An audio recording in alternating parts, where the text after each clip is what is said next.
vais commencer des cours en microéconomie et mon premier cours va être sur le comportement du consommateur.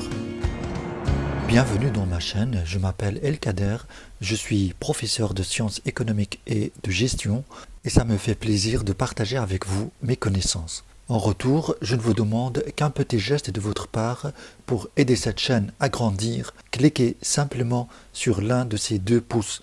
Si vous aimez bien mon cours, cliquez ici, sinon cliquez sur l'autre. Voilà, non, sur l'autre, sur l'autre, sur l'autre. Bon, ce n'est pas grave, problème technique. Merci d'avance. La microéconomie, c'est une partie très mathématisée des matières de sciences économiques. Pour cela, on part des hypothèses. On part des hypothèses ou bien des axiomes. Un axiome, c'est quelque chose qu'on accepte comme vrai, mais on n'a pas besoin de démontrer. Alors aujourd'hui, on va voir les axiomes de la rationalité du consommateur. Un consommateur rationnel, c'est celui qui va respecter ces axiomes qu'on va voir. Tout d'abord, un consommateur veut acheter beaucoup de choses. Il n'a pas de limite à ce qu'il veut acheter. On peut citer des exemples. Une voiture, ou bien 2, 3 voitures, des motos, des villas, voyager partout, etc., etc. Et tout ça, on n'a pas besoin de démontrer, même si je prends l'exemple de quelqu'un qui est très très riche. Je vais prendre l'exemple de Jeff Bezos et Elon Musk. Ces deux fortunés les plus riches au monde, ils peuvent acheter tout ça, ils peuvent s'offrir tout ce qui existe sur la planète Terre. Eh bien, la nature humaine veut qu'on cherche toujours plus. Actuellement, ils ont des rêves d'aller voyager vers d'autres planètes comme Mars. Ça, c'est le premier axiome, c'est la maximisation. Un consommateur, naturellement, veut toujours plus. Ça, c'est le principe de maximisation. Mais comme vous le savez, il y a quelque chose qui va limiter ces achats, c'est le budget. Et là, on est en présence d'un deuxième axiome, c'est la contrainte budgétaire. Le consommateur veut bien acheter tout ça, mais le budget va intervenir pour limiter les possibilités d'achat. Et puisqu'il y a beaucoup de choses qu'on veut acheter et que le budget est limité, on doit faire des sélections. On doit sélectionner des combinaisons de biens qui peuvent rentrer dans notre budget. Et là, on parle d'un troisième axiome, c'est l'axiome d'arbitrage.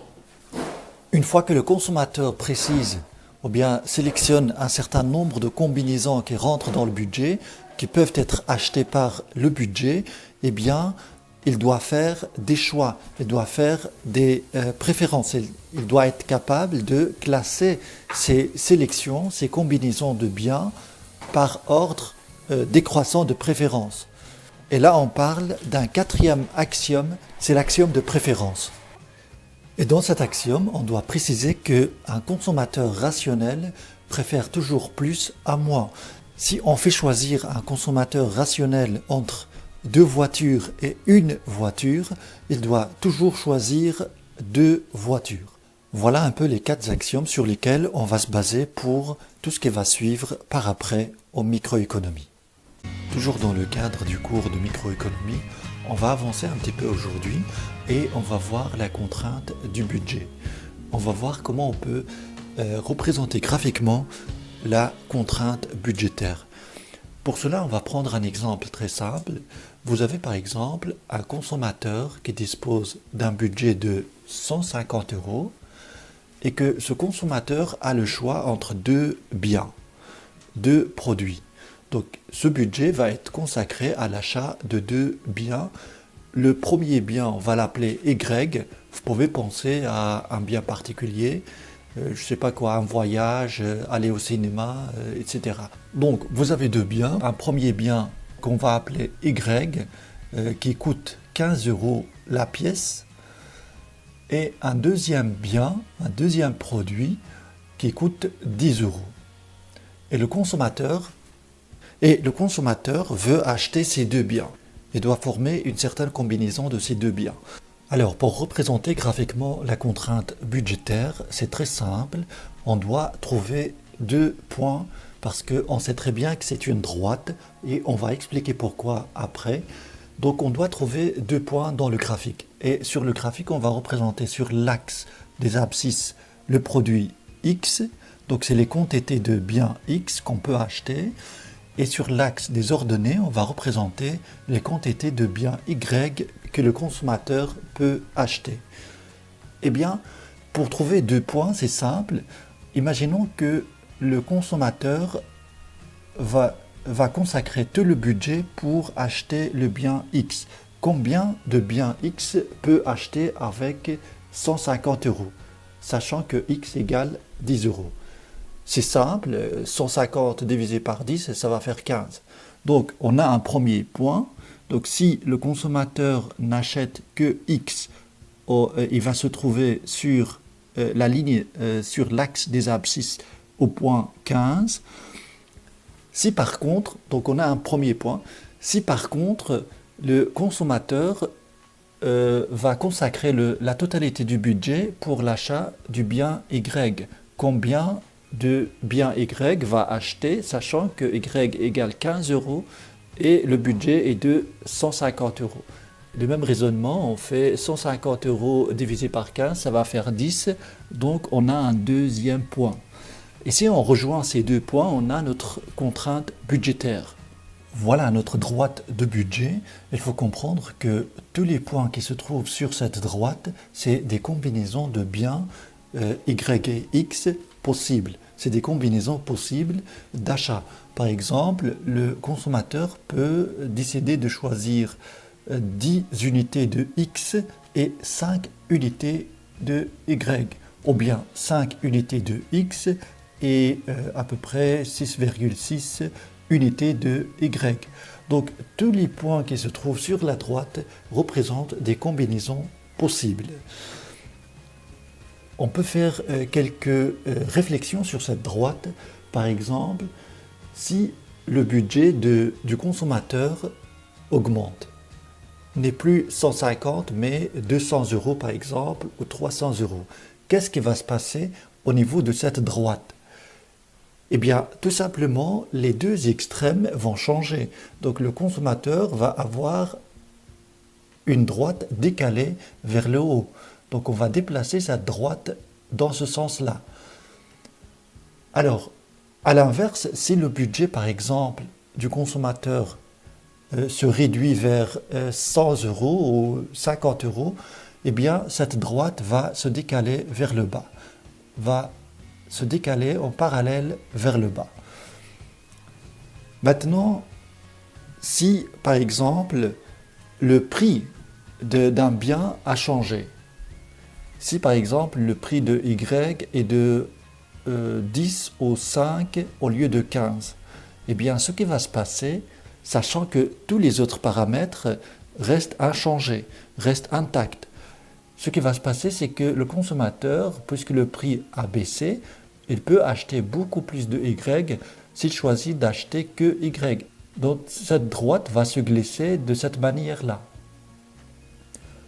Au contraire, si le prix de Y augmente, eh bien, le consommateur va acheter moins de Y. Donc, cette droite va se glisser de cette manière-là. La même chose, on peut faire la même réflexion pour le bien X. Si le prix diminue, alors la droite va se glisser dans ce sens. Au contraire, si le prix de X augmente, eh bien, cette droite va se décaler ou bien ça va se glisser dans ce sens-là. Voilà, ça c'est juste quelques exercices pour voir l'impact de ces choses-là sur la droite. Toujours dans le cadre du cours de microéconomie, on avait un exemple et on reste toujours avec cet exemple. Vous avez deux biens, un bien qui coûte 15 euros et un autre bien qui coûte 10 euros. Avec un budget de 150 euros, donc le consommateur va faire des choix pour dépenser ces 150 euros et avoir des combinaisons de biens de X et Y qui vont maximiser la satisfaction du consommateur. Et donc la dernière fois, sur base de cet exemple, on a tracé la droite budgétaire. Eh bien, cette droite du budget, est décroissante, comment on peut justifier sans passer par des maths que cette droite doit être décroissante? Eh bien, imaginez que les 200 € représentent une boîte ici, que je vous trace ici. Alors, la question de cette décroissance est liée au fait que quand on réduit la consommation d'un bien, on doit forcément augmenter la consommation d'un autre pour respecter la même dépense. Si on réduit la consommation d'un bien, on doit forcément augmenter la consommation d'un autre. Ou bien à l'inverse, l'augmentation de la consommation d'un bien doit avoir forcément l'impact sur la diminution de la consommation de l'autre bien. Vous voyez cette boîte, si on augmente par exemple ici la consommation de Y, on va avoir une diminution forcément de X pour avoir la même surface qui représente 200 €. Et à l'inverse, si on réduit la consommation de Y et qu'on doit forcément augmenter la consommation de X pour rester avec la même surface de 200 €. On va voir maintenant d'un point de vue mathématique comment on peut trouver cette droite de budget. Vous avez un budget de 150 € et ce budget doit être dépensé totalement en achetant X et Y. Alors, on va acheter une certaine quantité de X qui coûte 10 €.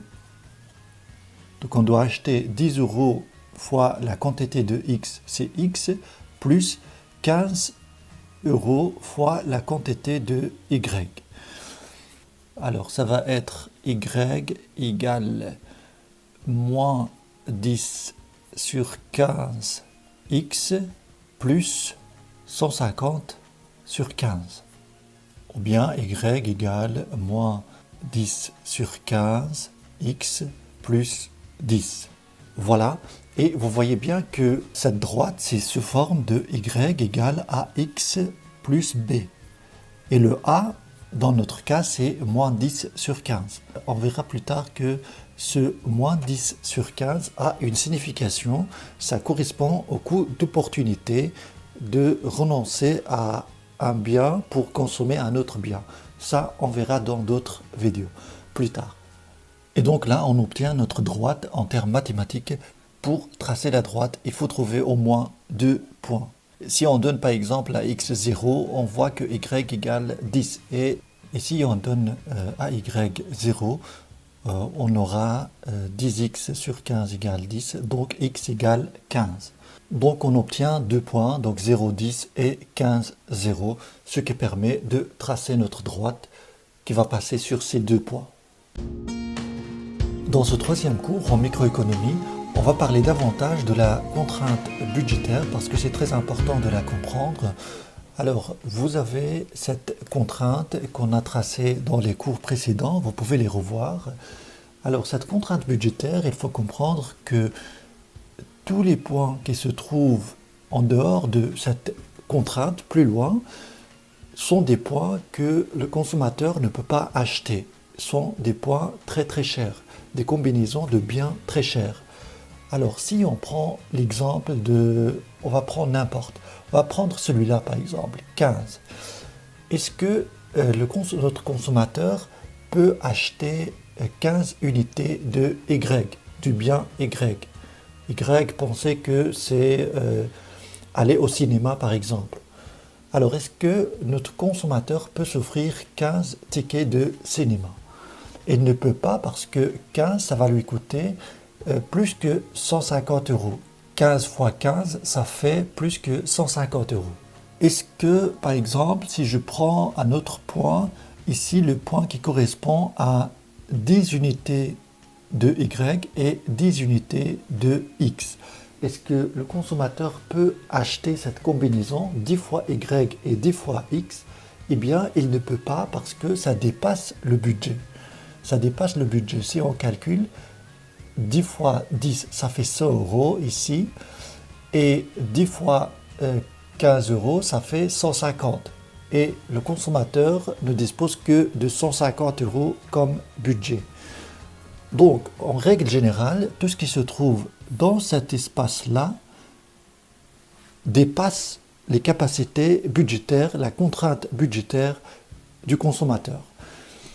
Et tout ce qui est en dessous de cette droite, le consommateur peut l'acheter. On peut prendre l'exemple de 5 unités de X et 5 unités de Y. C'est tout à fait possible pour le consommateur et ça va lui coûter 5 fois 10 et 5 fois 15. Ça fait moins que 100, ça fait moins que 150 euros.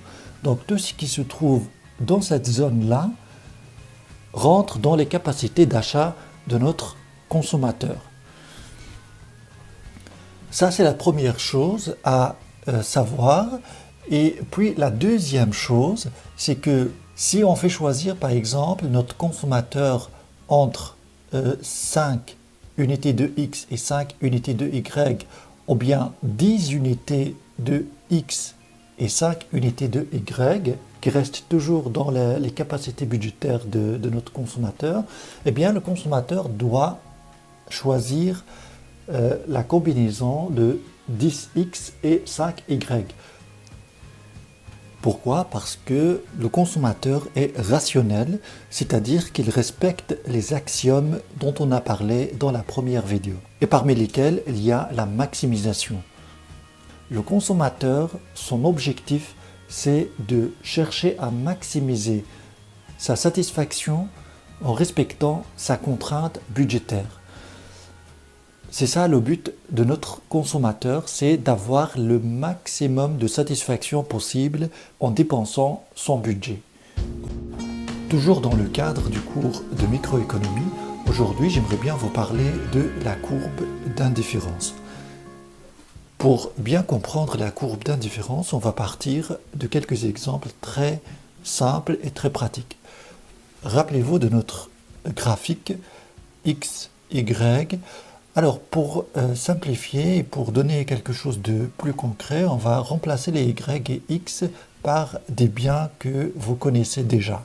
On va dire par exemple que X, c'est des bananes, et l'axe, ça représente les quantités, des kilogrammes par exemple, 1 kg, 2 kg, 3 kg, etc. Et Y, c'est des pommes. Et là également, vous avez 1 kg, 2 kg, etc. Et on va imaginer que notre consommateur aime bien les deux biens, aime bien acheter ces deux produits. On va prendre un point n'importe. A, qu'on va nommer A.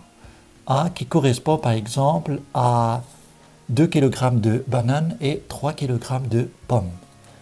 Alors si on propose par exemple à notre consommateur une autre combinaison qui se trouve dans cet endroit-là, on va mettre par exemple une autre combinaison B qui se compose de 3 kg de bananes et 4 kg de pommes. À votre avis, laquelle notre consommateur rationnel va choisir? Eh bien, notre consommateur va choisir bien évidemment celle qui lui donne plus de satisfaction, qui est B. Parce que B, on a 1 kg de plus de bananes et 1 kg de plus de pommes par rapport à la combinaison de A.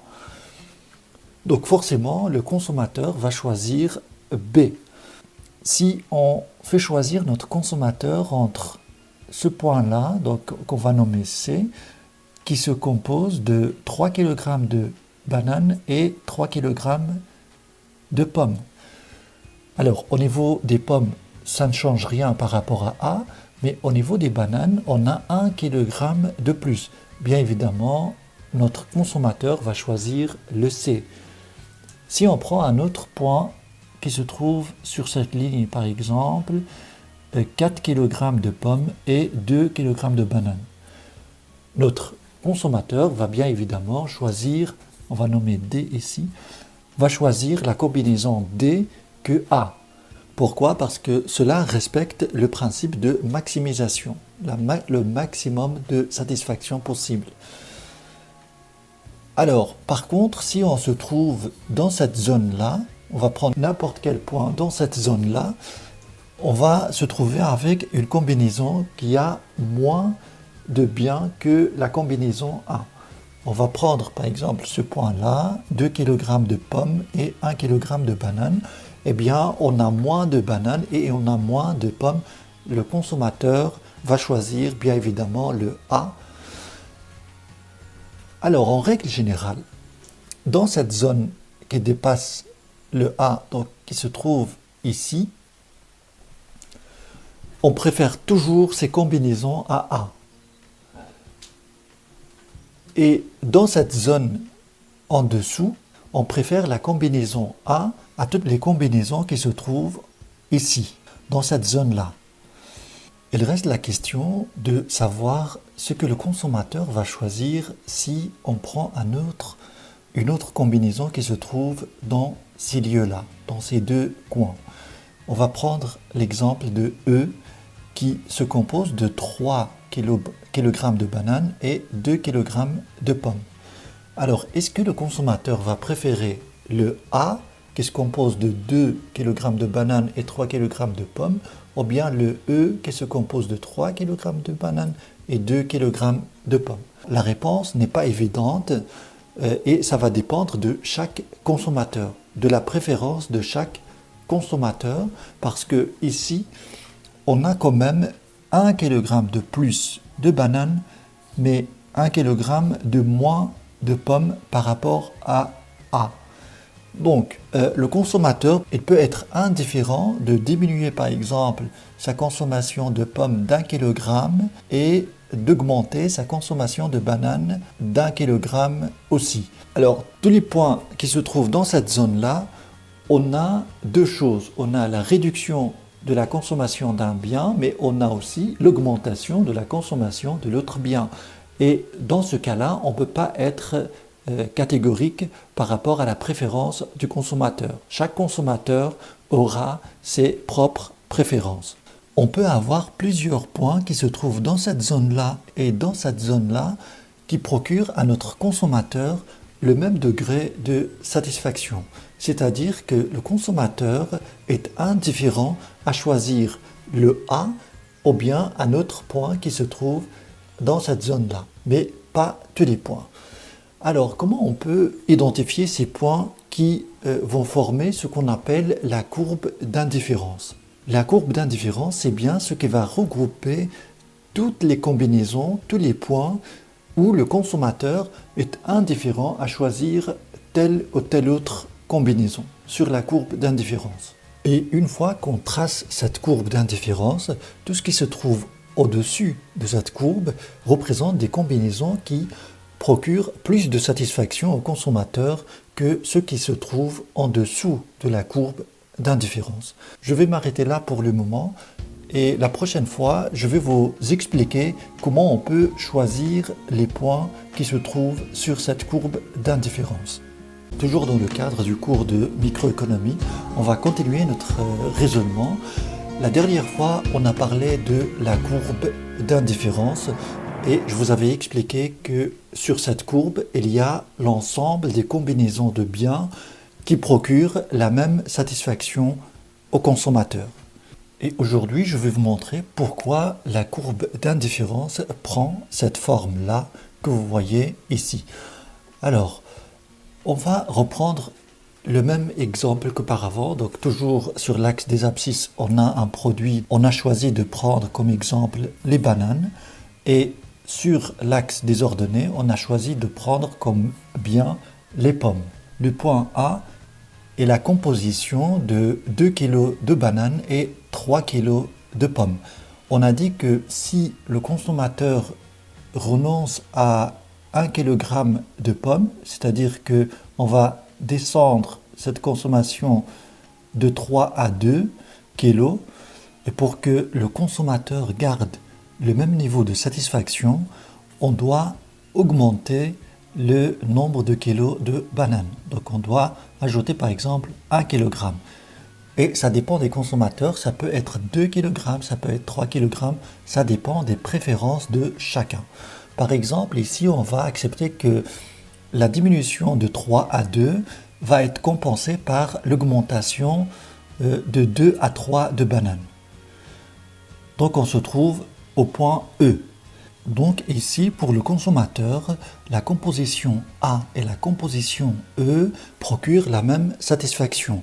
C'est-à-dire que le consommateur est indifférent à consommer soit la composition A ou la composition E. Si par exemple, on propose au consommateur de réduire encore la consommation de pommes, on va dire par exemple 1 kg de pommes de moins, et ici on se pose la question combien de kilogrammes de bananes peuvent remplacer cette diminution d'1 kg de pommes. Alors la réponse n'est pas 1 kg de plus, mais ça va être beaucoup plus qu'1 kg. Je vais vous expliquer pourquoi. Parce que l'utilité qu'on retire de la consommation d'un bien est décroissante. Par exemple, la consommation de la première pomme va procurer plus de satisfaction que la consommation de la deuxième.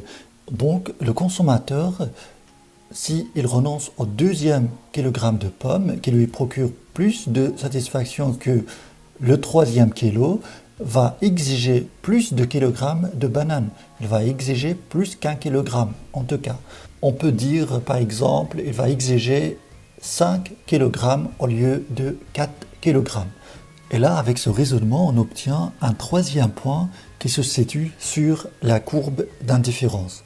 Et au final, si on lit les différents points, on va avoir notre courbe d'indifférence qui regroupe l'ensemble des combinaisons qui procurent le même niveau d'utilité au consommateur. Chaque point sur cette courbe représente une combinaison de pommes et de bananes qui procure la même satisfaction au consommateur. La dernière fois, j'ai parlé de la courbe d'indifférence et aujourd'hui, on va continuer un petit peu à en savoir davantage sur cette courbe d'indifférence. Alors, on va garder le même graphique que nous avons étudié auparavant. Il faut savoir que chaque point représente une certaine combinaison de bananes et de pommes. Si je prends notre point A, qui est composé de 2 kg de bananes et 3 kg de pommes. Si je veux comparer ce point, cette combinaison, avec n'importe quelle autre combinaison, n'importe quel autre point sur ce graphique, je vais me retrouver entre trois possibilités. Soit cette combinaison est mieux que A, soit elle est inférieure à A, soit elle procure au consommateur le même niveau de satisfaction. On a vu dans un cours précédent que tout ce qui se trouve dans ce cadre représente une satisfaction meilleure que la combinaison A, donc mieux que A, et tout ce qui se trouve dans ce cadre-là présente une satisfaction inférieure à la combinaison A. Alors que tout ce qui se trouve en dehors de ces deux cadres peut avoir ces trois possibilités. Soit mieux que A, soit inférieur à A, soit entre les deux, c'est-à-dire pareil que A en termes de satisfaction. Et la courbe d'indifférence, c'est bien ce qui va créer cette frontière entre tout ce qui est mieux que A et tout ce qui est inférieur à A. Et l'ensemble des combinaisons qui se trouvent sur la courbe représentent la même satisfaction, le même niveau d'utilité. On va voir maintenant quelques propriétés de cette courbe. Il s'agit tout d'abord d'une courbe décroissante. Et comment justifier que cette courbe doit forcément être décroissante? Parce que si je me déplace d'un point à un autre, cela signifie déjà que je change ma consommation, je change la composition de ma consommation. Et pour être sur le même niveau de satisfaction, pour avoir la même utilité, je dois forcément réduire la consommation d'un bien et augmenter la consommation d'un autre. Une courbe d'indifférence croissante, cela voudrait dire que je peux augmenter la consommation des deux biens tout en restant sur le même niveau de satisfaction, ce qui est contraire à notre axiome de maximisation. Alors là, à ce niveau-là, on peut se poser la question pourquoi cette courbe est convexe, prend cette forme-là, pourquoi par exemple il ne s'agit pas d'une droite décroissante au lieu d'être une courbe. Alors pour répondre à cette question, il faut comprendre la notion de l'utilité marginale. C'est quoi l'utilité marginale? C'est l'utilité ou bien le plaisir que le consommateur tire de sa dernière unité consommée. On va prendre un exemple. Imaginons un individu qui a très soif. Alors, il va commencer par exemple à boire le premier verre d'eau. L'utilité marginale à ce niveau-là, c'est cette dernière unité consommée, ce dernier verre qui représente aussi la première unité consommée, le plaisir obtenu par la consommation de ce premier verre d'eau. Ça constitue l'utilité marginale. Donc, si le consommateur boit encore un autre verre d'eau, l'utilité marginale de cette dernière unité consommée, c'est UM2 par exemple, va être moins importante que la première utilité marginale. Si le consommateur prend encore un troisième verre, le plaisir qu'il va avoir de ce troisième verre est moins important que le plaisir obtenu en buvant le deuxième verre. Alors, c'est quoi le rapport avec notre courbe d'indifférence? On va prendre l'exemple de la combinaison A, qui est, je vous rappelle, 2 kg de bananes et 3 kg de pommes. Si le consommateur réduit sa consommation de pommes d'1 kg, pour remplacer cette réduction de consommation et rester sur le même niveau de satisfaction, il doit augmenter la consommation de bananes. On va dire que ce qui va remplacer cette réduction de consommation de pommes va être 1 kg de bananes à ce niveau-là. Mais si le consommateur réduit encore davantage un autre kilogramme de pommes, le consommateur doit exiger plus qu'un kilogramme de bananes pour rester sur le même niveau de satisfaction parce que le deuxième kilogramme de pommes a une utilité marginale supérieure à l'utilité marginale du troisième kilogramme de pommes. Et ce même principe d'utilité marginale s'applique sur les bananes. Vous avez le troisième kilogramme de bananes donne plus de satisfaction que le quatrième. Donc on va exiger beaucoup plus de kilogrammes de bananes pour remplacer le deuxième kilogramme de pommes. Je pense que je peux vous représenter ça d'une autre façon. Alors, on va dire que l'utilité marginale, c'est des étoiles. Alors, on va dire par exemple que au niveau des pommes, la première unité ou bien le premier kilogramme procure 4 étoiles. C'est la satisfaction qu'on tire de cette unité, de ce kilogramme. Le deuxième kilogramme va nous donner par exemple 3 étoiles. Le troisième, 2 étoiles et le quatrième, 1 étoile. Et pareil pour les bananes par exemple, le premier kilogramme consommé donne 4 étoiles, deuxième 3 étoiles, troisième 2 étoiles et quatrième 1 étoile. Alors là, c'est clair, si on réduit par exemple la consommation de la troisième unité, on va avoir l'équivalence en utilité marginale. Ici, pareil au niveau des bananes, donc 2 étoiles, 2 étoiles. Si on réduit par exemple la consommation de la deuxième unité ou bien du 12e kilo de pommes, donc on réduit 3 étoiles, on va avoir l'équivalence de 3 étoiles au niveau des bananes. Et de 3 à 4, il n'y a qu'une seule étoile. Donc on doit avoir beaucoup plus qu'un kilogramme de bananes pour remplacer le deuxième kilo de pommes. C'est pour ça qu'on va se retrouver très loin sur la courbe. C'est ça qui donne la convexité de la courbe d'indifférence. Dans le dernier cours, j'ai présenté quelques propriétés de la courbe d'indifférence et je vais ajouter encore une autre propriété, c'est que les courbes d'indifférence ne se croisent jamais. Pourquoi une courbe d'indifférence ne peut pas croiser une autre courbe d'indifférence? Car ça va présenter une contradiction logique. Supposons par exemple qu'on a une courbe qui croise une autre courbe au point B. Si on prend une combinaison sur cette courbe, on va dire C. Alors C et B se trouvent sur la même courbe, donc ça présente la même satisfaction au consommateur. Et B et A se trouvent également sur la même courbe, donc ça présente le même niveau de satisfaction. Or, A présente plus de satisfaction que C parce que C se compose de moins de biens que A.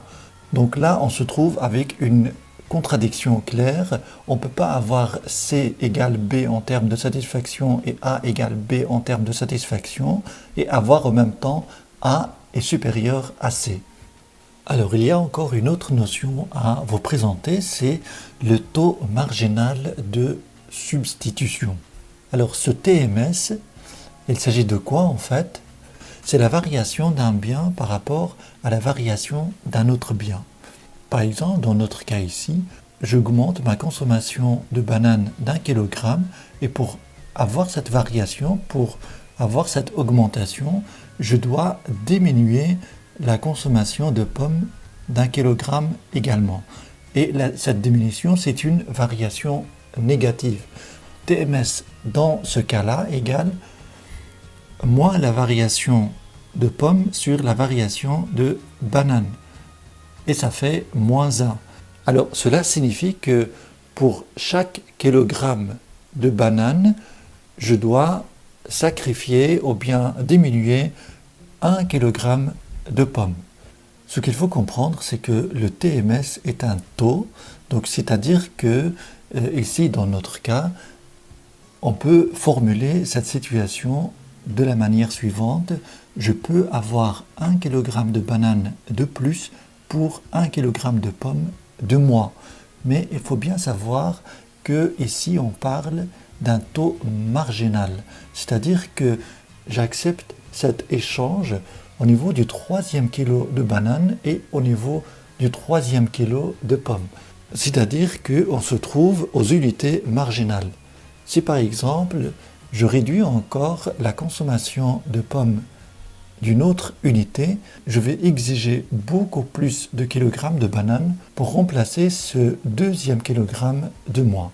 Donc à ce moment-là, on aura un autre taux marginal de substitution qui pourrait être moins 3 par exemple. Et ça veut dire que je peux avoir 3 kg de bananes pour 1 kg de pommes. Donc il faut savoir que ce taux marginal de substitution est variable. Et d'un point de vue mathématique, quand cette variation est très petite, on parlerait plutôt de dérivée. Donc le calcul du TMS dans ce cas, ça va être le taux marginal de substitution de x par rapport à y égale moins d de y par rapport à d de x. Ça, c'est la formule mathématique qui permet de calculer le TMS. On fera peut-être des exercices là-dessus plus tard. La dernière fois, je vous avais parlé de la courbe d'indifférence et aujourd'hui, on va continuer et faire le lien avec la droite du budget.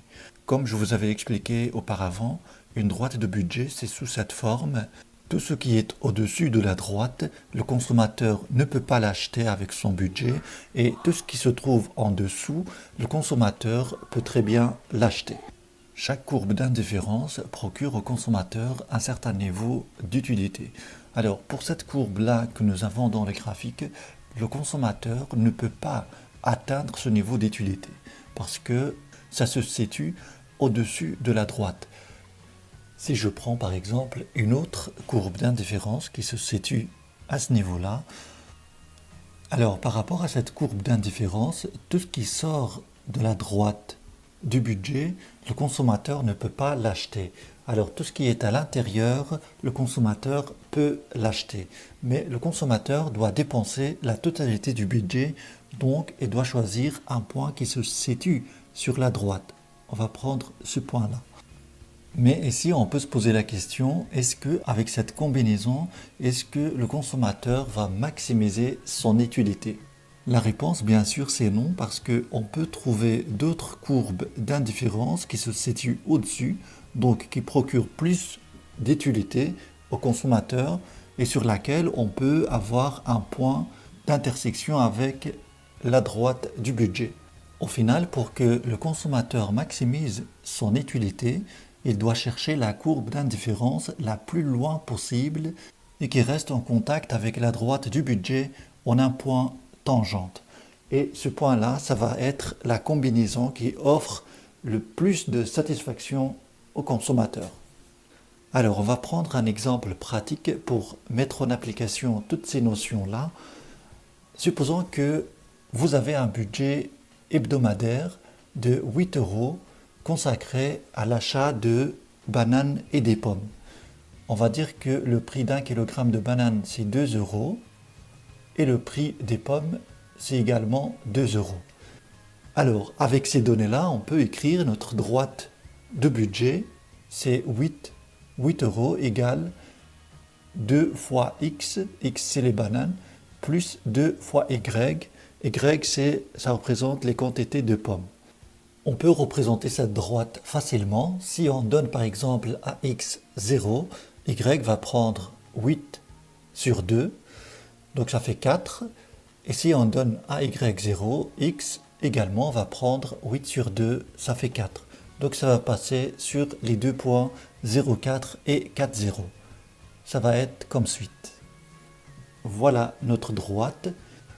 Maintenant, on va supposer que l'utilité est écrite sous la forme mathématique u égale x exposant a et demi fois y exposant a et demi.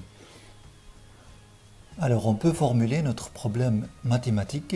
Il s'agit de maximiser l'utilité du consommateur sous contrainte du budget. Pour résoudre cette équation, on utilise la méthode Lagrangien. On va écrire ce problème sous la forme suivante. L égale x exposant a et demi fois y exposant a et demi moins lambda, qui est appelé aussi multiplicateur de Lagrange, facteur de 2x plus 2y moins 8. C'est notre contrainte du budget. Donc on met ici notre contrainte du budget, ici on met notre fonction d'utilité, et de cette manière on obtient une nouvelle fonction qu'on va dériver pour trouver les points qui maximiseraient l'utilité du consommateur. Alors on va utiliser les dérivées partielles. On va utiliser les dérivées partielles par rapport à x, par rapport à y et par rapport à lambda. Et ces dérivées partielles doivent être égales à 0. Donc on va commencer par dériver de L, de la fonction L, par rapport à x égale 0. Cela donne, alors il faut savoir que quand on dérive par rapport à x, tout le reste représente des constantes. Donc on va avoir par rapport à x, donc on va descendre a et demi fois x exposant a et demi moins 1, donc ça va faire moins a et demi, fois y a et demi, on l'écrit comme tel parce que c'est une constante, moins, alors dans la deuxième partie de la fonction, on a 2x fois lambda égale 0. On va faire pareil par rapport à y, on a la dérivée partielle de L par rapport à y égale 0, donc ça va faire x exposant a et demi, c'est une constante, fois a et demi fois y exposant moins a et demi, moins 2 lambda égale 0. Et ça représente notre deuxième équation. Et puis on va dériver par rapport à lambda égale 0, ce qui va donner moins 2x moins 2y plus 8 égale 0. Maintenant, ce qu'il faut faire, c'est simplement de résoudre ce système d'équations. Donc on va réécrire tout ça sous forme de système d'équations. Donc on a 1,5 x exposant moins 1,5 fois y exposant a,5 égale 2 lambda. C'est la première équation. Deuxième équation, x exposant a,5 fois a,5 y exposant moins a,5 égale 2 lambda. C'est notre deuxième équation. Et puis notre troisième équation, c'est simplement notre contrainte budgétaire qu'on peut écrire aussi sous forme 2x plus 2y moins 8 égale 0. Alors à ce niveau-là, si on fait la première équation divisée par la deuxième équation, on va avoir a,5x exposant moins a,5 fois y exposant a,5 sur x exposant a,5 fois a,5 y exposant moins a,5 égale 2 lambda sur 2 lambda. Donc ici on peut simplifier, a,5 ça va partir et on va utiliser une propriété mathématique. Vous avez par exemple b exposant moins n égale 1 sur b exposant n. Donc on va descendre le x exposant moins 1,5, on va le descendre en bas. Et y exposant moins 1,5, on va le mettre en haut. Ça va devenir y exposant 1,5. Donc on va avoir simplement y exposant 1,5 fois y exposant 1,5 sur x exposant 1,5 fois x exposant 1,5 égale 1. Donc on va simplifier. Là, on va utiliser une autre propriété mathématique. Si vous avez par exemple b exposant n fois b exposant p, ça va devenir b exposant n plus p.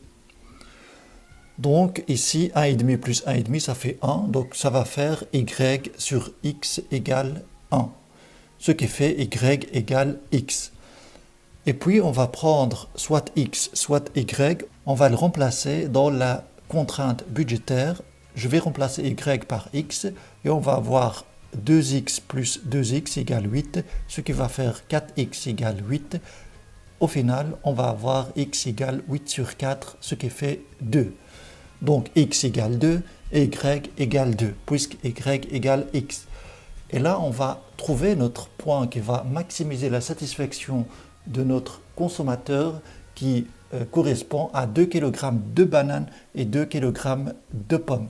Ce qui est tout à fait logique puisque j'ai pris le même prix pour les bananes et le même prix pour les pommes. Et dans la fonction d'utilité, vous avez remarqué que on a le même exposant a,5 pour x et y. Donc c'est tout à fait logique d'avoir la même chose par rapport aux bananes et aux pommes. Et notre fonction d'utilité va prendre cette forme-là. Bien sûr, si vous avez des questions par rapport à ces calculs mathématiques, c'est vrai que je n'ai pas expliqué comment on dérive une fonction par rapport à une variable. Si vous avez des questions là-dessus, n'hésitez pas à écrire dans les commentaires votre question et peut-être que j'expliquerai en détail comment on calcule ces dérivées partielles. Toujours dans le cadre du cours de microéconomie, on a parlé du consommateur et maintenant on va parler un petit peu du producteur. Alors, pour avoir une idée globale de ce qu'on va avoir au niveau producteur, on va faire une petite comparaison avec le comportement du consommateur. Un consommateur, son activité, c'est de consommer. Et on a vu que son objectif, c'est de maximiser son utilité, sa satisfaction qu'il tire de la consommation d'un certain nombre de biens. Alors, du côté du producteur, l'activité principale du producteur, c'est la production. Pourquoi faire ? Pour générer des profits. Donc, l'objectif du producteur, c'est de maximiser ce profit. Et bien sûr, quand on parle de maximisation, on parle également d'une contrainte. Au niveau du consommateur, on a parlé de la contrainte budgétaire, mais au niveau du producteur, la contrainte, ça va être les coûts. Alors là, on peut se poser la question, qu'est-ce que le producteur va utiliser comme moyen pour arriver à produire, pour atteindre une certaine production? Par rapport au consommateur, on a vu que la satisfaction, ça s'obtient par la consommation d'un certain nombre de biens. Donc, les moyens utilisés pour atteindre la satisfaction au niveau du consommateur, ce sont les biens en question. Alors, au niveau du producteur, ça va être ce qu'on appelle les facteurs de production. Il y en a deux, le capital et le travail. Qu'on va noter K pour désigner le capital et L pour désigner le travail. D'une manière générale, le producteur utilise d'une certaine manière le capital et le travail. Il va combiner ces deux facteurs de production d'une certaine façon pour aboutir à une certaine production. Et cette façon de combiner les deux facteurs de production va être résumée dans une fonction mathématique qui va bien sûr respecter certaines conditions ou bien certaines hypothèses qu'on verra plus tard. À ce niveau, je dois préciser que le capital est composé de tout ce qui sert à produire. Par exemple, les machines, les outils, les usines, tout cela est rentré dans ce qu'on appelle le capital. Il y a aussi une chose importante à signaler, c'est la relation entre les producteurs et la relation entre les consommateurs. Au niveau consommateur, on présente un seul modèle de consommateur, donc cette relation n'existe pas. Alors que la relation entre les producteurs donne naissance à la compétition entre eux, c'est-à-dire la concurrence. Et au niveau concurrentiel, on peut se retrouver dans plusieurs situations. Soit la situation où il n'y a qu'un seul producteur, donc il n'y a pas de relation entre d'autres producteurs. Dans ce cas, on se trouve dans un marché de monopole, ou bien la situation où il y a plusieurs producteurs. Dans ce cas, on serait plus dans un marché concurrentiel. J'aborderai dans ce cas la situation de concurrence pure et parfaite, ou bien la situation où il y a très peu de producteurs comparativement aux consommateurs. À ce moment-là, on parlerait d'une situation d'oligopole. J'aborderai également les 3 types de marchés prochainement. Dans le cadre du cours de microéconomie, aujourd'hui, j'aimerais bien aborder avec vous les structures du marché. Alors ici, je vais vous mettre les différents types de marchés: monopole, monopole contrarié, monopsone, oligopole bilatéral, oligopole, monopsone contrarié, concurrence, oligopsone, monopsone bilatéral. Essayez de voir lesquels vous connaissez déjà. Alors, pour vous aider, je vais vous mettre un tableau que vous pouvez compléter par les différents types de marchés.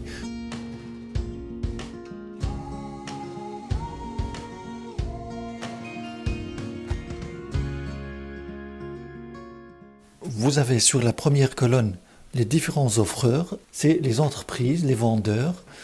Et au niveau horizontal, vous avez les acheteurs, les clients, les consommateurs. Alors, vous avez à chaque fois un seul, quelques-uns et beaucoup. Vous pouvez, si vous voulez, mettre à l'arrêt la vidéo et regarder combien de cases vous pouvez remplir. Ce tableau, ça vient d'un économiste allemand, Heinrich von Stackelber. Il a enseigné comme professeur de sciences économiques quelques années avant sa mort. Il est mort très très jeune.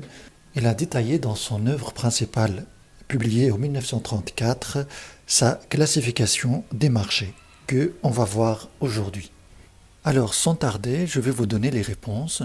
Vous avez dans la première case où il y a un seul demandeur et un seul vendeur, ça s'appelle le monopole bilatéral. Quand il y a quelques demandeurs et un seul offreur, on parle de monopole contrarié. Quand il y a beaucoup de demandeurs et un seul offreur, on est dans la situation de monopole. Quand il y a quelques offreurs et un seul demandeur, on parle de monopsone contrarié. Quand il y a quelques demandeurs et quelques offreurs, on est dans un marché oligopole bilatéral. Quand il y a beaucoup de demandeurs mais quelques offreurs, on parle d'oligopole.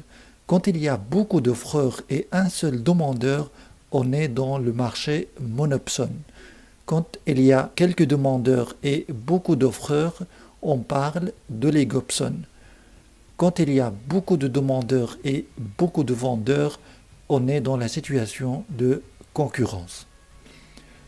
Voilà brièvement comment ça se complète le tableau. J'espère que vous avez des bonnes réponses.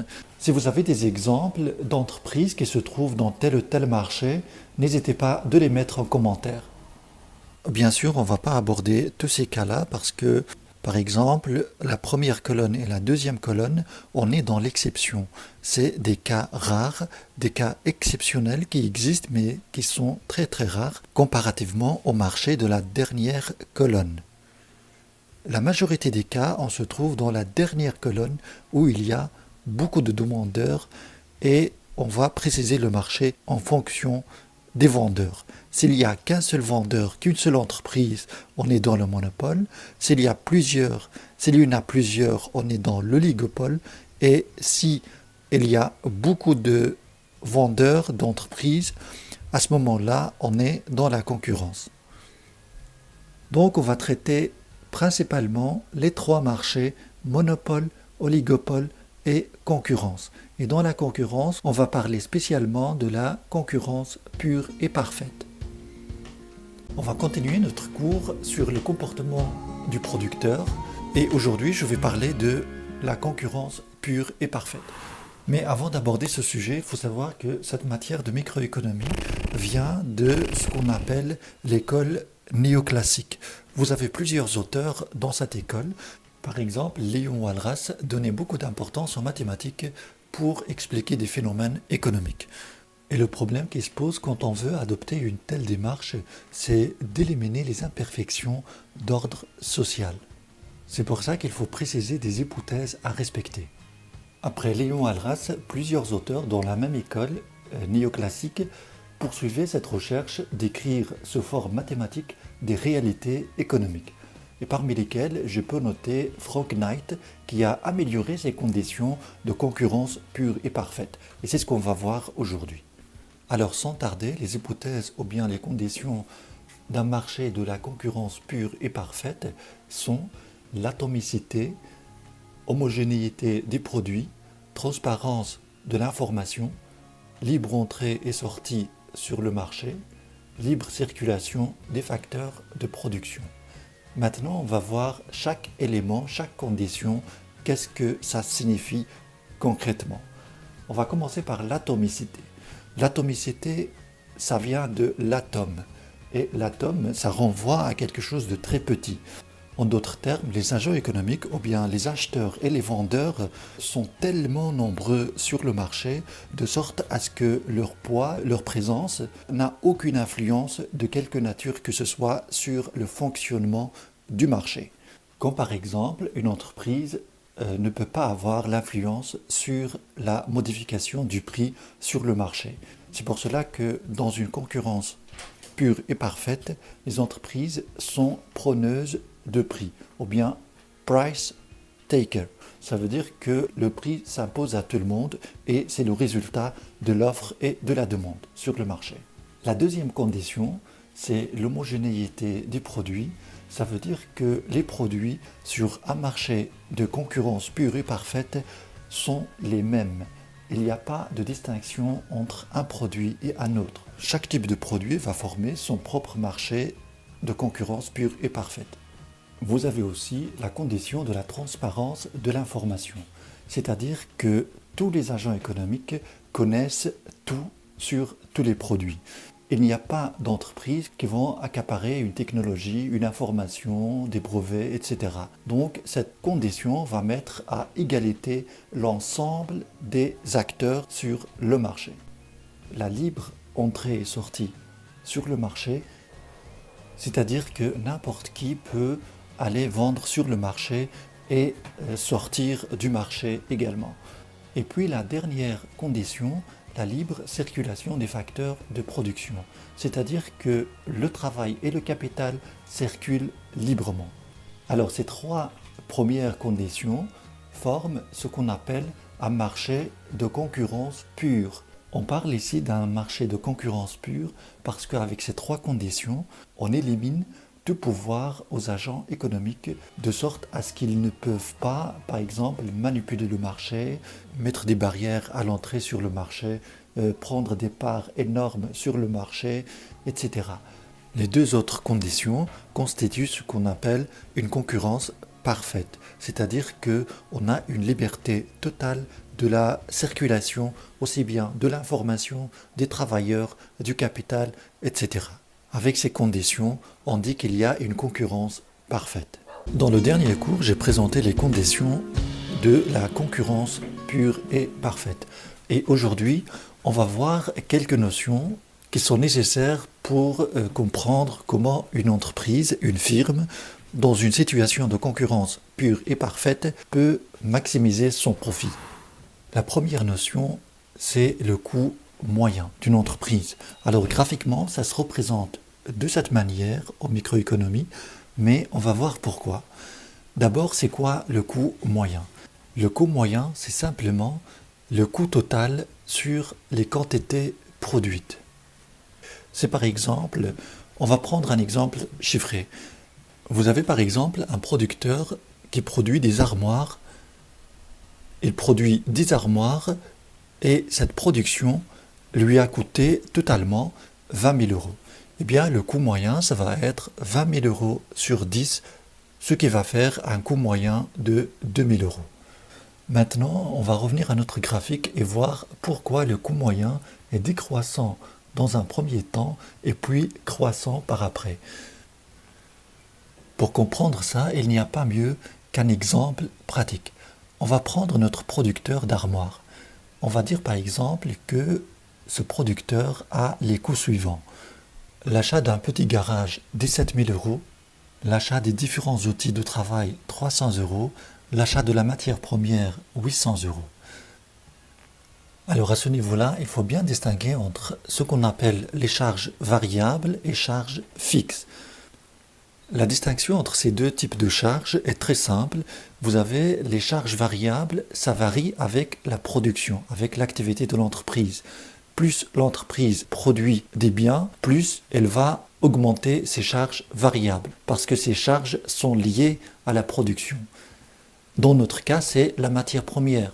Plus l'entreprise va produire, plus elle va acheter de la matière première. Alors que les charges fixes ne changent pas, ne varient pas par rapport à l'activité de l'entreprise. Par exemple, dans notre cas, même si l'entreprise ne produit rien, le loyer va être payé. Les outils de travail sont achetés. Donc ces charges-là sont fixes. Dans notre cas, l'achat du garage et les outils du travail représentent des charges fixes. Alors, cette décroissance de la courbe du coût moyen est liée à l'amortissement des charges fixes, parce que plus on produit, plus on partage les coûts fixes sur l'ensemble de la production. Si par exemple notre producteur ne produit qu'une armoire, eh bien le coût moyen va être très élevé, parce que les coûts fixes sont supportés par cette seule armoire. Pour que ça soit clair, on va prendre notre exemple. Par exemple, le coût moyen de la première unité produite, c'est le total des coûts qui représente 18 100 sur la quantité produite qui est une seule unité, donc divisé par 1, ça fait 18 100. Si par exemple l'entreprise produit 2 armoires, et on va supposer que pour produire 2 armoires, elle va acheter que de la matière première en plus. Donc le coût total va être 18 900, on ajoute 800 euros à 18 100 de départ, et le coût moyen va être le coût total sur les unités produites, donc ça va faire 18 900 sur 2, ça fait 9 450. Si l'entreprise produit 3 armoires, le coût moyen va être 19 700 sur 3, ça fait 6 566. Vous voyez que ce coût moyen, avec le temps, ça baisse. Mais comment expliquer qu'à un certain moment, ça part à la hausse? Tout simplement parce que à un certain moment, l'entreprise a besoin de renouveler un petit peu ses charges fixes, par exemple faire des réparations, agrandir le garage, les outils peuvent être remplacés, etc. Donc les coûts fixes ne sont pas éternellement valables, mais ils vont être à un certain moment remplacés. C'est pour ça que ça va partir à la hausse à un certain moment. Alors à ce niveau, il y a deux notions à retenir également par rapport à cette courbe de coût moyen. On peut distinguer entre deux parties. Dans la première partie, on parle de la zone d'économie d'échelle. C'est là où plus on produit, plus le coût moyen diminue.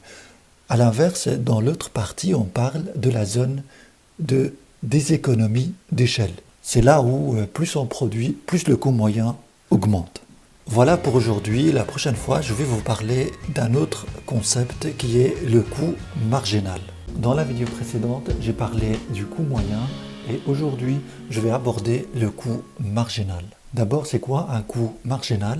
C'est le coût d'une unité supplémentaire, c'est-à-dire combien ça coûte à produire un produit de plus. Si je prends par exemple notre exemple de producteur d'armoires, le coût marginal, ça répond à la question combien ça va coûter à notre producteur de produire, de fabriquer une armoire de plus. Ce coût-là, ça s'appelle le coût marginal. Il s'agit donc du coût de la dernière unité produite. Alors graphiquement, ça prend à peu près la même allure que le coût marginal. C'est une courbe décroissante au départ, et puis ça part à la hausse très rapidement que le coût moyen Et l'intersection, et ça c'est important, je vais vous expliquer pourquoi, l'intersection du coût marginal avec le coût moyen, c'est toujours au point le plus bas du coût moyen. C'est là que ça se passe, l'intersection entre coût marginal et coût moyen. L'évolution du coût marginal est en relation avec l'évolution du coût moyen. Imaginez par exemple, pour bien comprendre cette relation, imaginez que ce coût marginal et ce coût moyen représentent des notes d'un élève. Si par exemple un élève a 10 sur 20 en moyenne et que la prochaine évaluation, l'élève a obtenu 5. Vous voyez bien que tant que la note marginale ou bien la dernière note obtenue par l'élève est en dessous du coût moyen, cela pousse la moyenne générale à la baisse. Pour que la moyenne générale commence à augmenter, il faut que les prochaines évaluations, les notes marginales si vous voulez, soient supérieures à la note moyenne. Donc vous voyez ici dans la courbe, ça commence à se redresser tout en bas et avec cette évolution, ça va faire aplatir le coût moyen. Cette tendance à la hausse du coût marginal fait aplatir le coût moyen ou bien la note moyenne. Ce point-là où il y a l'intersection entre le coût marginal ou bien la note marginale et la note moyenne, bien évidemment, ça représente la même chose. Pour qu'une note, une nouvelle note, ne représente aucun effet sur la note moyenne de l'élève, eh bien, il faut que cette nouvelle note soit égale à la note moyenne de l'élève.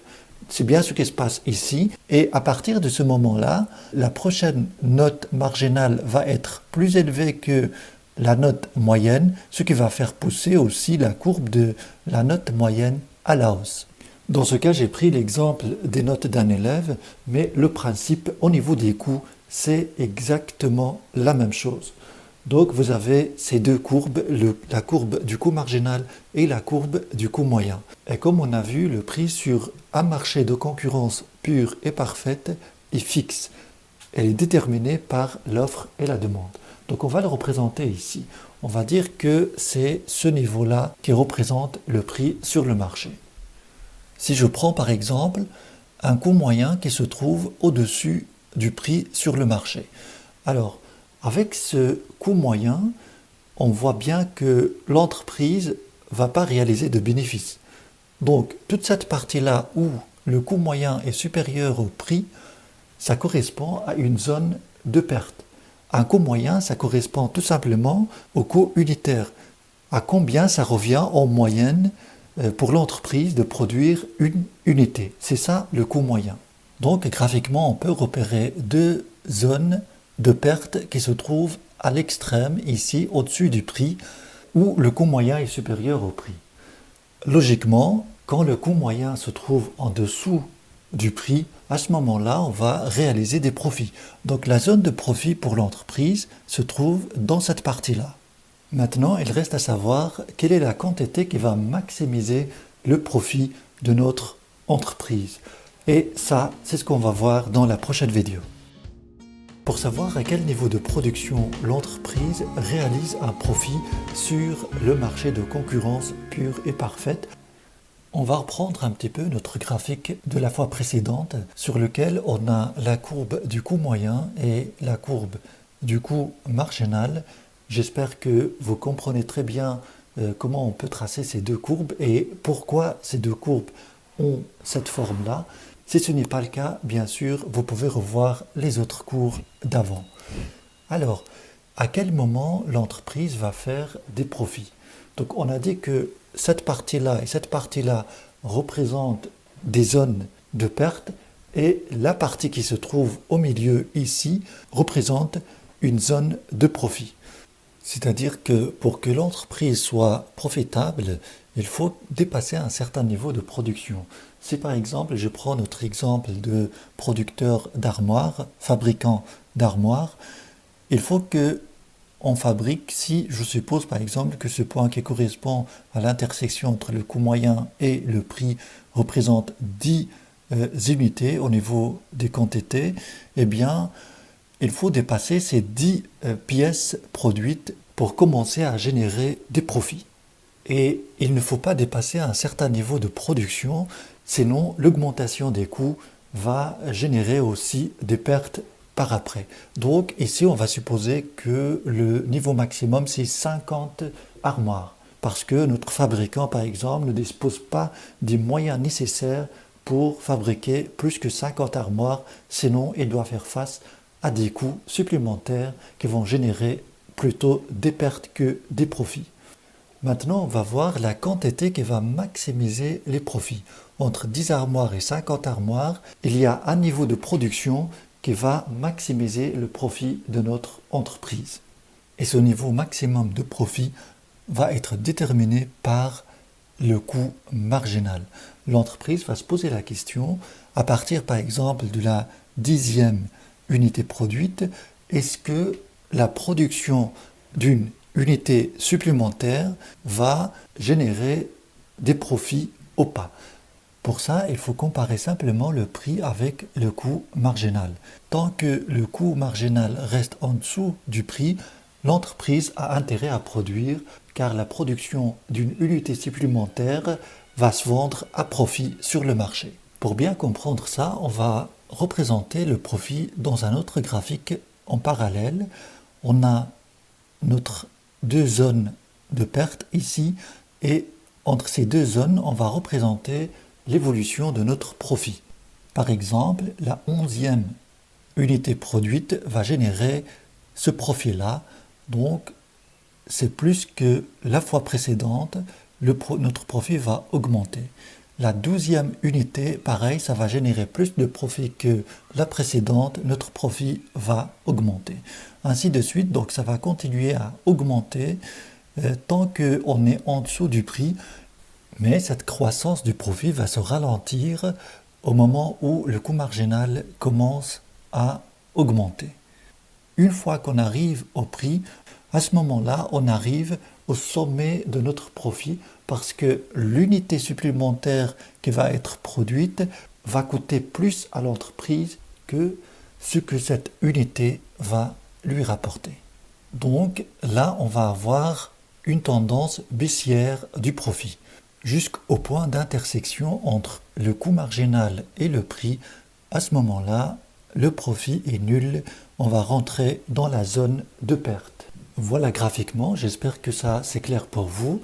Alors maintenant, on va voir, mathématiquement parlant, comment on peut déterminer le niveau de production qui va maximiser le profit de l'entreprise. Alors, on sait que le profit égale recette totale moins le coût total. La recette totale, c'est le chiffre d'affaires de l'entreprise.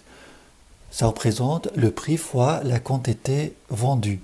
Et le coût total, on peut le diviser entre coûts variables et coûts fixes. On sait que les coûts variables varient en fonction de la production, donc c'est une fonction de la quantité produite, et les coûts fixes, c'est fixe, ça n'a rien à voir avec la production. Pour la maximisation du profit, on doit utiliser les dérivés. On va dériver le profit par rapport à la quantité, et tout ça doit être égal à 0 au moment de la maximisation du profit. Ce qui va faire dériver de la recette totale par rapport à la quantité et dériver du coût total par rapport à la quantité égale 0. La dérivée de la recette totale va donner la recette marginale et la dérivée du coût total va donner le coût marginal égale 0, ce qui va donner recette marginale égale coût marginal. Et la recette marginale, c'est quoi en fait? C'est la recette obtenue à la suite de la vente de la dernière unité produite. Alors la dernière unité produite va se vendre au prix du marché. Donc la recette marginale égale le prix. Donc ici on peut dire que recette marginale égale le prix égale le coût marginal au niveau de la production qui maximise le profit. Dans le cours précédent, on a représenté la maximisation du profit d'une entreprise dans le cadre d'un marché de concurrence pure et parfaite. Et aujourd'hui, on va voir l'impact justement puisqu'on se trouve dans un marché de concurrence pure et parfaite soumis à des conditions particulières. On va voir l'impact de ce profit dans de telles conditions. On a vu que le niveau de production qui maximise le profit de l'entreprise, c'est celui qui correspond à l'intersection entre le coût marginal et le prix sur le marché. Eh bien, puisque ce prix est déterminé par l'offre et la demande sur le marché global, on va représenter cette intersection entre l'offre et la demande avec un deuxième graphique parallèle. Alors, ce niveau de prix-là correspond à la demande globale et l'offre globale sur le marché. On sait que notre profit égale recette totale moins coût total. Sur le graphique de la firme, on peut déterminer la surface qui correspond à la recette totale. Vous avez vendu cette quantité-là à ce prix-là, eh bien, cette quantité fois le prix va déterminer la surface qui correspond à la recette totale. Le coût total est déterminé par la quantité vendue fois le coût moyen. Le coût moyen, c'est le coût de chaque unité vendue. Donc, ce coût moyen multiplié par la quantité vendue, ça va donner la surface qui correspond au coût total. La différence entre recette totale et coût total va donner notre profit. Alors, dans un marché de concurrence pure et parfaite, rappelez-vous que dans un tel marché, il y a les deux hypothèses, l'atomicité et la transparence de l'information. Donc cette information qu'il y a un profit à faire dans cette activité va attirer beaucoup de producteurs sur le marché, ce qui va avoir comme conséquence l'augmentation de l'offre sur le marché. Et l'augmentation de l'offre sur le marché va se traduire par le décalage de la courbe d'offre vers la droite, ce qui va avoir comme conséquence de former un autre prix d'équilibre, de sorte à ce que ce profit-là devient nul. Voilà pour cette partie qui concerne la concurrence pure et parfaite, et la prochaine fois je vais aborder la concurrence monopolistique. Mais avant ça, je vais vous donner un exercice pour s'entraîner à maîtriser les notions que nous avons abordées jusqu'à l'instant. Vous avez les données d'une firme qui sont comme suite. Vous avez dans la première colonne la quantité produite, et puis la colonne suivante les charges fixes, et puis les charges variables, le coût total, le coût moyen, le coût marginal, la recette totale, la recette moyenne et recette marginale. Alors dans les quantités produites, on a de 0 jusqu'à 6 et les coûts fixes sont de 1000 euros.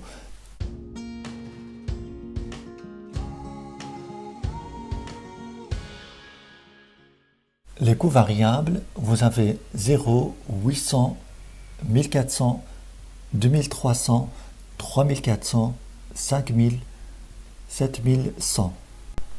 Voilà, à vous de jouer. Donc je pense que vous avez suffisamment d'informations pour compléter le reste des colonnes. Aujourd'hui, on va voir l'équilibre sur le marché du monopole. Mais avant cela, je vais vous faire un rappel de la situation de concurrence pure et parfaite. On a vu que l'équilibre en concurrence pure et parfaite se réalise à la rencontre du coût marginal avec le prix qui est égal aussi recette marginale et recette moyenne également. Alors à ce niveau, il faut bien comprendre pourquoi cette égalité entre le prix, la recette marginale et la recette moyenne. La recette moyenne n'est rien d'autre que la recette totale, c'est le chiffre d'affaires, le volume de vente, divisé par la quantité vendue. Il s'agit simplement de la recette d'une unité vendue, et puisque le prix est le même sur le marché de la concurrence pure et parfaite, ça va correspondre, cette recette moyenne, ça va correspondre au prix. Prenons un exemple très rapidement pour comprendre cela. Vous avez vendu 30 unités à 10 euros. Eh bien, la recette moyenne, c'est 30 fois 10, ça fait la recette totale, divisé par 30, ça va faire 10 euros. Et 10 euros, c'est le prix sur le marché de la concurrence pure et parfaite. Et la recette marginale, comme on a vu, correspond à la recette de la dernière unité vendue. Et la recette de la dernière unité vendue n'est rien d'autre que le prix de cette unité, donc ça va être 10 euros si on prend le même exemple. J'insiste sur cette égalité parce que c'est ça qui va faire la différence avec l'équilibre dans une situation de monopole.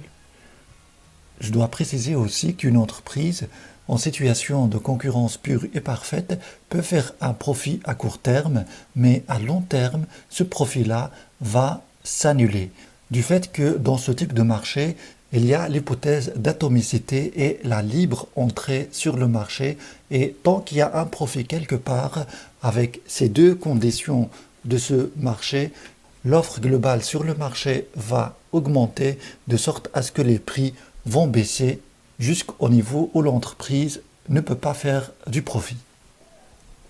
Alors, ce qui va faire la différence avec un marché en situation de monopole et un marché en concurrence pure et parfaite, c'est justement les deux hypothèses, l'atomicité et barrière à l'entrée. Dans une situation de monopole, il n'y a qu'une seule entreprise, donc il n'y a pas d'atomicité dans cette situation. Et puisqu'il y a une seule entreprise, cette entreprise va avoir un pouvoir sur le prix.